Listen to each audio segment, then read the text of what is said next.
Hoy vamos a hablar de Ixtap, la diosa del suicidio maya que los españoles inventaron. Mucho se ha hablado de la relación que tienen los mayas con el suicidio, incluso llegando a suponer que para los mayas el suicidio era una muerte honorable, comparada incluso con la muerte que un guerrero sufría en batalla, lo cual es una de las tantas mentiras que los conquistadores españoles inventaron para justificar sus atrocidades. Y en su inmensa ignorancia y crueldad le dieron vida a Ixtap, la diosa del suicidio. Esto no debe resultarnos extraño, pues la historia impuesta por los conquistadores españoles, después de destruir, saquear, invadir y asesinar a las civilizaciones de Mesoamérica, está llena de mentiras. Aún las fuentes de los frailes como Bernal Díaz del Castillo han sido rebatidas por historiadores y descendientes de los pueblos originarios a través de publicación de artículos y recopilaciones de la historia oral. La visión colonizadora impuesta a través de la historia de los vencedores estuvo diseñada precisamente para enaltecer la cultura europea y en contraste socavar, humillar y desprestigiar la cosmovisión de las diversas culturas de Mesoamérica, desde aseverar que los pobladores de estas culturas no tenían alma, hasta ser discriminados simplemente por su forma de hablar y su tono de piel. A esto debemos sumarle que lejos de rescatar la arquitectura,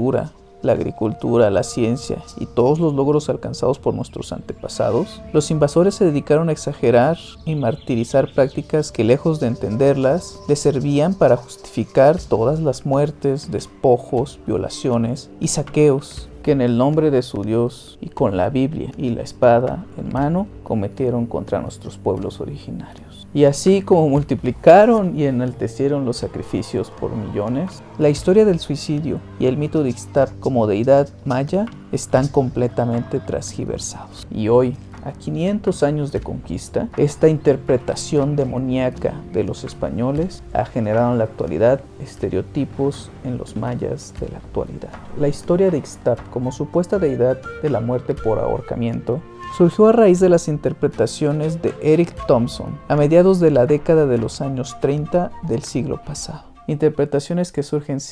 del fray Diego Landa, que decía: y lo tenían por cierto, que iban a esta su gloria los que se ahorcaban, y así había muchos que con sus pequeñas ocasiones de tristeza, trabajos o enfermedades, se ahorcaban para salir de ellas e irse a descansar a su gloria, donde decían, los venía a llevar la diosa de la horca que llamaban Ixtap. Sin embargo, Diego Landa, como todos los frailes españoles, equiparaba a todas las deidades como demonios, y no diferenciaba jamás entre masculinos y femeninos, porque como en la mayoría de las ocasiones, a ellos solamente les importaba contrastar a su deidad contra nuestras deidades. Y desde luego esta falsa interpretación surge a raíz de uno de los códices más famosos de la cultura maya. Pero a diferencia de lo que se interpreta,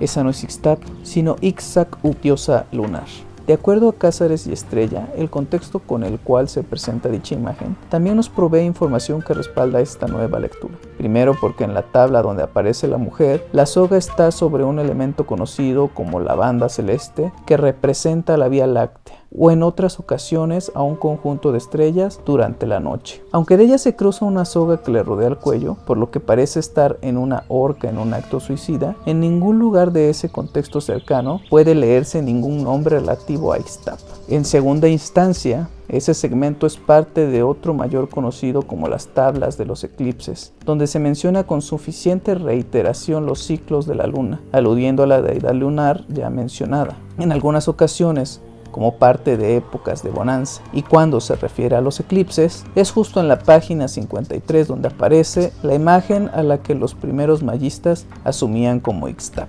Esto quiere decir que la interpretación dada a esta imagen es completamente errónea, y hasta el día de hoy, de acuerdo a los registros fuera de aquella imagen, no existe ningún otro registro de aquella mujer representada con una soga al cuello. Pero volviendo a las fuentes confiables de los frailes y que muchos conservadores hispanistas toman como referencia, como fuentes fidedignas y leales de sus constantes exposiciones, regresemos a lo que menciona fray Diego de Landa. Porque como tal, el fraile Diego de Landa realizaba informes constantes para la corona española. Y como tal, siempre mezclaba todas las deidades existentes de la cultura maya con informaciones dispersas, mezcladas, y que siempre hacía referencia a tal ídolo o demonio, mezclando como tal la diversa cosmovisión de las deidades mayas y aludiendo a su profunda ignorancia, porque lo único que importaba finalmente era contrastar su religión frente a la nuestra. Por ello, partiendo de la idea de que los mayas definitivamente no están asociados a la deidad del suicidio y mucho menos a esa práctica, hoy más que nunca es importante reivindicar nuestra cultura, porque así como esta falsa deidad inventada por los españoles, hay miles de mitos inventados por ellos. Es propicio reivindicar nuestra historia, volver a contarla y cuestionarnos la legitimidad de las fuentes españolas, que solo sirvieron para justificar sus atrocidades y pregonar la pureza de sus dioses. Así como la desmitificación del suicidio, está la de los sacrificios, o bien la de comerse los corazones o desmembrar cuerpos para hacer pozole. Por ello, hoy más que nunca es nuestra obligación como mexicanos cuestionarnos la historia colonizadora, profundizar nuestras raíces y difundirla. Solo así lograremos rescatar la historia de los vencidos y salvar la cultura de nuestros antepasados, que a pesar de las torturas, los asesinatos, las humillaciones y las injusticias, a más de 500 años su historia sigue vigente, sigue viva, oculta pero latente, y es nuestro compromiso darle luz. Si te gustó este video, suscríbete y no olvides difundirlo. Te lo agradezco mucho.